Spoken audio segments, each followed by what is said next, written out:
Potential jurors in the Ahmaud Arbery murder trial have mistakenly been given access to Arbery's mental health history, something that was supposed to be blocked because it should have nothing to do with the trial.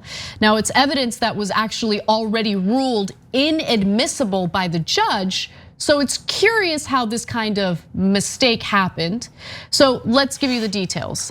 Vice reports that jury candidates who visit the Glenn County Superior Court website seeking information about what time and what day they need to show up can view in just a couple of clicks all the motions filed so far in the murder trial of Travis and Gregory McMichael and William Rhodey Bryan. Those documents include specifics about Arbery's mental health and prior criminal history that a judge ordered suppressed and never brought up in court. How did that happen? Right now we don't know, right? Like there needs to be an investigation.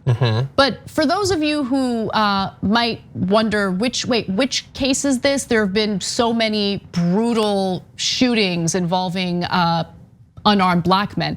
This is the story of the black man who was just jogging in Georgia and then was chased down by a white man and his son, who then proceeded to gun him down because they thought he looked suspicious. So luckily they're facing a murder trial as a result. I'm happy about that.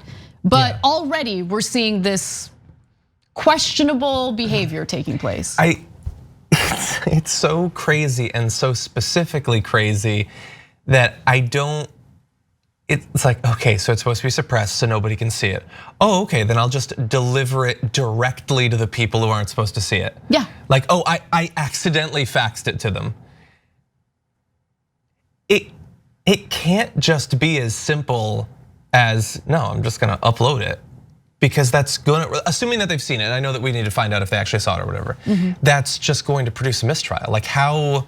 They're hoping for a mistrial. How could that be your strategy? The defense, of course, is hoping for a mistrial. Yeah. Now, but to what end? To delay? I mean, whatever they can do to try to get these dangerous people off on the horrendous crime that they committed. Yeah, I guess they gunned down a black guy who just in their minds was suspicious. He was jogging. And then there was a home or something that was under construction, and Arbery apparently and by the way, this kind of stuff terrifies me all the time. Cuz and I know that the way that I get treated is very different than how a black man gets treated in Georgia. But yeah, I'm always fascinated by architecture, by homes, whatever. Like there have been multiple times where there's like an abandoned home or something, and I go up to it and I look at it and I try to look through the window because I'm fascinated by it. Yeah. So do you just assume that that person is a criminal or someone worth gunning down?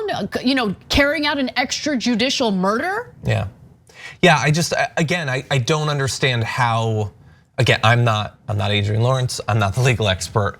How this results in anything more beneficial to the murderers than a delay, and maybe a delay is all they want. But I don't see how this results. Like it is so clearly more sadistically beneficial to them. It's not logically beneficial to them, but it's sadistically beneficial to them, and not to the representatives of those that they murdered. So I don't understand the strategy.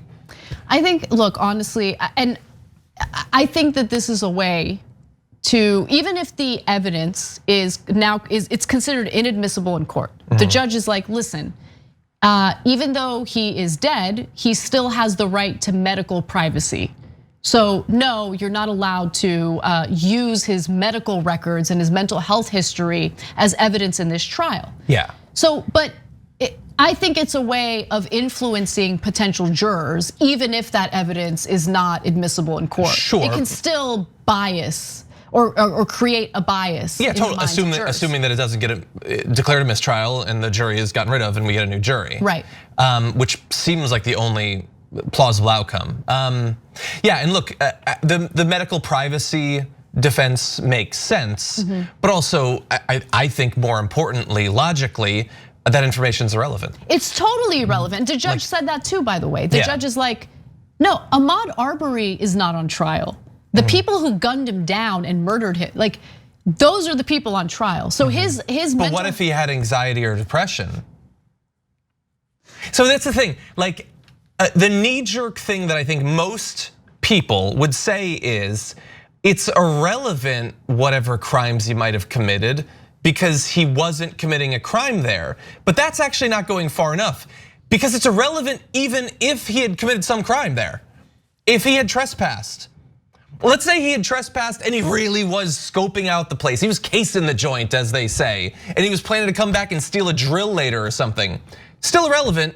You don't get to gun him. You don't get to get a vigilante posse together, right? Drive after a person and gun them down. You don't get to do that even if they committed a crime, and he didn't commit a crime. And so on multiple levels, it's insane. The fact that they want that information out there is obviously designed not to have any effect on like the logic of the jurors. Well, we really do need to consider this context. It is simply to activate, to trigger racial bias that the defense is clearly hoping is gonna be in at least some of those jurors. And hey, what do you know, it's America.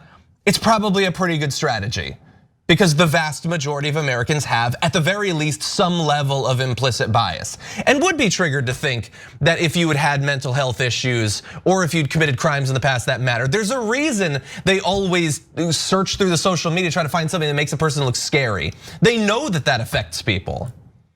Yeah, they do. If you want to know who's scary, it's the people who jump in a truck with a shotgun and go and kill someone. Those people are scary. Let's talk about them. Let's talk about any run-in with the law that they've had, any mental health problems they've had. How about that? Because they, unlike Ahmaud Arbery, are murderers. They do this with everyone. I mean, Breonna Taylor got gunned down in her own apartment. Wasn't doing a damn thing wrong, okay? Just opened fire indiscriminately into her apartment, gunned her down, died in the hallway of her own apartment. And what was the first thing we saw? What? Oh, she was dating a guy in the past who was engaging in drug trafficking. Like, well, who cares? Who cares? She did nothing wrong. She's in her. There's no justice for her. No one's even thinking about that story anymore. Gone. No justice for her. No justice for her family. And in this case, the video was so excruciating to see. It was so brazen, so hateful, so awful that, wow, look at this. We have a rare instance where people are gonna face trial for what they did. But it's gonna be painful every step of the way because they always try to find ways to put the victim on trial instead of focusing solely on the individuals who decided to open fire and kill an unarmed person. Yep. Yeah, and even with that video, it's not like everybody, including the people who would joke about Trayvon Martin and all that. It's not like all of the Ben Shapiro's and Tucker Carlson's and Matt Walsh's are like, okay, well in this case you got us. No, they still don't accept it. They are very interested in whether he ever shoplifted 6 years ago or something. That matters. It's not race or anything. It's not racism, but it matters on some level they can't explain. There were people on the right trying to clear Derek Chauvin of what he did. Like imagine watching that video of what happened to George Floyd. Tucker Carlson still every once in a while, like every 5 weeks, he does a thing about how George Floyd just spontaneously died. He was always gonna die at that moment. It had nothing to do with Chauvin. Chauvin was really just in the wrong place at the wrong time on his back and neck. All right, I know that's a super depressing story, but look, the good news is these men are standing trial. Yes. And we live in a country where that's way better than what we've experienced in the past. So I hope that justice will be served and we'll stay on this story and give you guys updates as we learn more. Thanks for watching The Young Turks, really appreciate it. Another way to show support is through YouTube memberships. You'll get to interact with us more. There's live chat emojis, badges. You've got emojis of me, Anna, John, JR. So those are super fun. But you also get playback of our exclusive member-only shows and specials right after they air. So all of that, all you gotta do is click that join button right underneath the video. Thank you.